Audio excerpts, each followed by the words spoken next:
वंदे Bharat express top speed 180 kilometre per hour आज के time 19 roots पे रन कर रही है। फ्यूचर में 500 से ज्यादा वंदे भारत ट्रेन चलाने की तैयारी है, जिस पे पूरा इंडिया प्राउड करता है। लेकिन इस ट्रेन से इंडियन रेलवे को कितनी कमाई होती है, क्या ये सक्सेस है या नहीं, और क्या ये ट्रेन इंडिया की पहचान बन पाएगी ग्लोबल लेवल पे as a semi high speed train, ये सब हम जानेंगे इस वीडियो में। अगर आप इंडियन रेलवे को फॉलो करते आ रहे होंगे तो आपको पता होगा इसके बारे में। यह है ट्रेन 18, जिसको आज हम वंदे भारत के नाम से जानते हैं। साल था 2016। उस टाइम ICF यानी इंटीग्रल कोच फैक्ट्री के जनरल मैनेजर सुधांशु मनी ने एक ऐसे ट्रेन का प्रपोजल दिया जो अभी की कन्वेंशनल ट्रेन से फास्ट हो, कंफर्टेबल हो और मोर एफिशिएंट हो। बट यहाँ सिर्फ ट्रेन 18 नहीं, ट्रेन 20 का भी प्रपोजल दिया गया था। लेकिन आज ट्रेन 20 कहीं नजर नहीं आती, जो कि ट्रेन 18 से काफी ज्यादा फास्ट एडवांस होने वाली थी। वेल, इसके पीछे की क्या स्टोरी है वो भी मैं आपको आगे बताऊंगा इस वीडियो में। 2017 में इस ट्रेन के ऊपर काम स्टार्ट किया गया। अभी पहली बार था जब इंडियन रेलवे इस टाइप के प्रोजेक्ट के ऊपर काम कर रही थी। जाहिर सी बात है, इंडिया उस टाइम सारे कंपोनेंट्स एक साथ नहीं बना सकता था, तो इसके लिए हमने कुछ फॉरेन कंपनियों के साथ कोलैबोरेट किया, जैसे बम्बार्डियर, सीमेंस जैसी कंपनियां।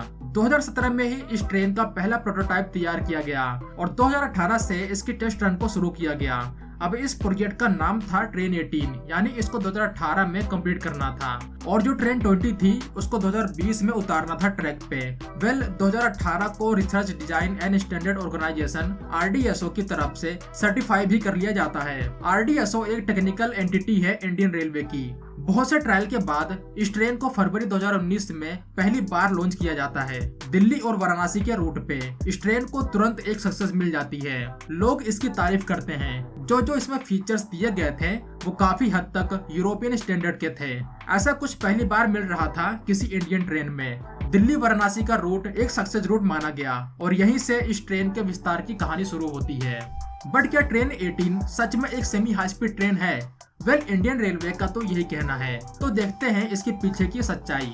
देखो, अभी आज के टाइम दुनिया में ऐसा कोई स्टैंडर्ड एग्जिस्ट नहीं करता जो ये डिफाइन करता हो कि ये train semi high speed train है और ये हाई स्पीड ट्रेन। लेकिन फिर भी कुछ देशों के द्वारा ये माना जाता है कि अगर ट्रेन 160 से 200 किलोमीटर पर आवर के बीच में रन कर रही है तो वो ट्रेन एक semi high speed train consider की जाएगी। अब हमारी ट्रेन 18 की जो मैक्सिमम स्पीड निकल के आई थी अपने टेस्ट रन में, वो थी 180 किलोमीटर पर आवर। इसी के साथ ये इंडिया की सबसे तेज ट्रेन बन गई थी।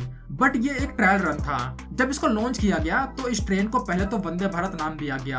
अभी के टाइम ये अपने average speed 130 kilometre per our के साथ रन करती है। यानी जैसा कि मैंने बताया, एक सेमी हाई स्पीड ट्रेन होने के लिए 160 से 200 किलोमीटर पर आवर की स्पीड के बीच में रन करना होता है। लेकिन ये ट्रेन 130 किलोमीटर पर आवर की स्पीड के साथ ही रन करती है। हालांकि ये ट्रेन 160 तक आराम से जा सकती है, लेकिन इसको उतनी स्पीड पे नहीं चलाया जाता। तो क्या इसको आप एक सेमी हाई स्पीड ट्रेन बोल सकते हैं? वेल, मैं इसको एक सेमी हाई स्पीड ट्रेन ही बोलूंगा, क्योंकि इस स्पीड के पीछे ट्रेन की नहीं बल्कि हमारे ट्रैक की गलती है। इंडियन रेलवेज जो ट्रैक्स यूज करती हैं वो काफी ज्यादा पुराने हैं। ऐसे ट्रैक्स पे आप 160 किलोमीटर पर आवर या फिर उससे ज्यादा की स्पीड के साथ नहीं जा सकते। ये ट्रैक इतने ज्यादा स्पीड को सपोर्ट नहीं करेंगे, इसीलिए इस ट्रेन को मजबूरी में 160 किलोमीटर पर आवर से कम की स्पीड में चलाया जाता है। अब एक एग्जांपल लेते हैं, जैसे RRTS। ये एक सेमी हाई स्पीड ट्रेन है जिसको दिल्ली NCR को कनेक्ट करने के लिए बनाया जा रहा है। यहाँ पे जो ट्रेन रन करेगी वो आराम से 160 किलोमीटर पर आवर की स्पीड के साथ रन कर सकती है, क्योंकि यहाँ पे डेडिकेटेड ट्रैक को बनाया जा रहा है मॉडर्न टेक्नोलॉजी के साथ। ये ट्रैक्स इतने ज्यादा स्पीड को सपोर्ट करने के लिए ही बनाए जाते हैं। जो RRTS में ट्रैक का यूज किया जा रहा है वो प्री कास्ट ट्रैक है। जो हमारे देश में मैक्सिमम ट्रैक्स हैं इंडियन रेलवे की, वो बैलेस्ट ट्रैक हैं। ये फोटो है इन दोनों ट्रैक की। एक तरफ है प्री कास्ट और दूसरी तरफ है बैलेस्ट। प्री कास्ट में कंक्रीट स्लैब्स का यूज किया जाता है जो काफी ज्यादा मजबूत होते हैं, और दूसरी तरफ बैलेस्ट ट्रैक है जहां इसको बनाने के लिए mixture of stones and gravel का यूज किया जाता है। अगर हमारी इंडियन रेलवे अपने ट्रैक्स को अपग्रेड करे प्री कास्ट में तो जो इंडियन रेलवे की एवरेज स्पीड है वो भी काफी ज्यादा बढ़ जाएगी। तो अब यहाँ बड़ा सवाल आता है, क्या वंदे भारत एक्सप्रेस ट्रेन सक्सेस है या नहीं? वेल, इंडियन रेलवे के अनुसार जो वंदे भारत एक्सप्रेस नई दिल्ली और वाराणसी के बीच में रन करती है वो हर मंथ 1 करोड़ से ज्यादा का प्रॉफिट जनरेट करती है, यानी एक साल में 12 करोड़ रुपए से ज्यादा का प्रॉफिट सिंगल रूट पे, और ऑक्यूपेंसी 128% से ज्यादा की रहती है। बट वंदे भारत सिर्फ एक रूट पे नहीं चलती, यहाँ ये ट्रेन 19 रूट्स पे रन करती है आज के टाइम। तो क्या सभी में यही सिचुएशन है? वेल, ऐसा नहीं है। बाकी के रूट्स पे केस पूरा अलग है। फॉर एग्जांपल, मुंबई सेंट्रल और अहमदाबाद के रूट में 135% की ऑक्यूपेंसी है। नई दिल्ली और कटरा में 114% की ऑक्यूपेंसी रहती है। अगर मैं बेस्ट परफॉर्मेंस की बात करूं तो यह रूट है कसरागोड से त्रिवेंद्रम, जिसमें 183% की ऑक्यूपेंसी रहती है। यानी ऐसे रूट्स जो लॉन्ग डिस्टेंस के लिए ट्रेवल करते हैं उनमें ऑक्यूपेंसी रेट 100% से ज्यादा की है। लेकिन यहाँ कुछ ऐसे रूट्स हैं जहाँ पे कंडीशन बिल्कुल अलग है। जैसे भोपाल इंदौर रोड पे सिर्फ 29% की ऑक्यूपेंसी को रिपोर्ट किया गया और इंदौर से भोपाल के लिए सिर्फ 21%। यहाँ एक और रूट है नागपुर से बिलासपुर, इस रूट पे ऑक्यूपेंसी रही सिर्फ 55% की। भोपाल और जबलपुर में 35% की ऑक्यूपेंसी। ये कुछ ऐसे रूट्स हैं जहां वंदे भारत कम डिस्टेंस पे ट्रैवल करती है। ये कुछ रूट्स हैं जिनको आप बोल सकते हैं कि सक्सेस नहीं हो पाए, लेकिन इससे आप ये नहीं बोल सकते कि ओवरऑल वंदे भारत सक्सेस नहीं है।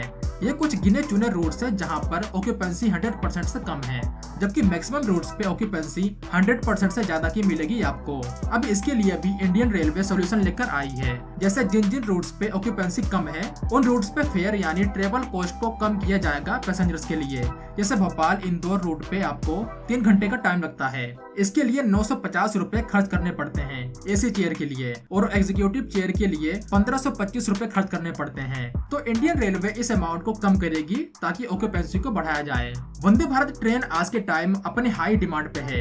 ICF 500 वंदे भारत ट्रेन का निर्माण कर रही है जिसको पूरे इंडिया में रन किया जाएगा। लेकिन ट्रेन 20 का क्या हुआ? इसके पीछे सिंपल सा रीजन है डिमांड का ना होना और इसको बिल्ड करने का कॉस्ट। ट्रेन 20 ट्रेन 18 के मुकाबले ज्यादा मॉडर्न फीचर के साथ आती और इसका किराया भी ट्रेन 18 के मुकाबले ज्यादा होता। अब जैसा कि आपको पता है ट्रेन 18 की maximum speed 160 kilometre per our की है, लेकिन ये सिर्फ 130 किलोमीटर पर आवर की एवरेज स्पीड के साथ ही रन करती है। तो अगर आप ट्रेन 20 को लाते तो वो भी इसी ट्रैक पर रन करने वाली थी। जब दोनों की स्पीड सेम होती तो लोग क्यों ज्यादा पैसा देकर ट्रेन 20 पे जाते ट्रेन 18 के बजाय? हाँ, अगर इसके लिए डेडिकेटेड ट्रैक का निर्माण करते तो अलग बात होती, लेकिन फिर भी इसके लिए भी इंडियन रेलवे को काफी ज्यादा अमाउंट खर्चा करना पड़ता। और यहाँ एक और दिक्कत थी, हम अभी बुलेट ट्रेन पे काम कर रहे हैं, जो हमारे पास फास्ट ट्रेवलिंग के लिए एक ऑप्शन ऑलरेडी मौजूद होगा फ्यूचर में। तो इतना ज्यादा अमाउंट ट्रेन 20 पे खर्च करने का कोई लॉजिकल पॉइंट नहीं था इंडियन रेलवे के पास, इसीलिए इस प्रोजेक्ट को रोक दिया गया, जो कि मेरे ख्याल से एक अच्छा कदम आप मान सकते हैं। रही बात फ्यूचर की, तो इस वंदे भारत ट्रेन को फ्यूचर के लिए अपग्रेड भी किया जाएगा। आज के टाइम मोस्टली कंपोनेंट अब खुद इंडियन रेलवे ही मैन्युफैक्चर करती है, जो कि एक अच्छी बात है मेक इन इंडिया मिशन के लिए। आज के टाइम वंदे भारत सिर्फ इंडिया में नहीं बल्कि पूरे दुनिया के कुछ डेवलपिंग देशों में भी डिमांड में है। वंदे भारत अपने कॉस्ट इफेक्टिव के लिए पूरी दुनिया में फेमस हो रही है।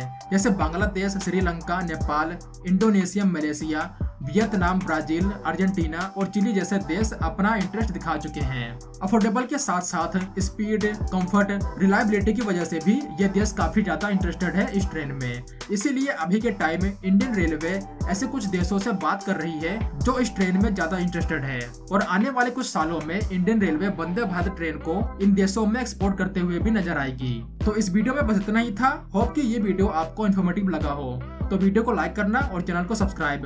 मिलते हैं एक नई वीडियो के साथ, तब तक के लिए जय हिंद दोस्तों।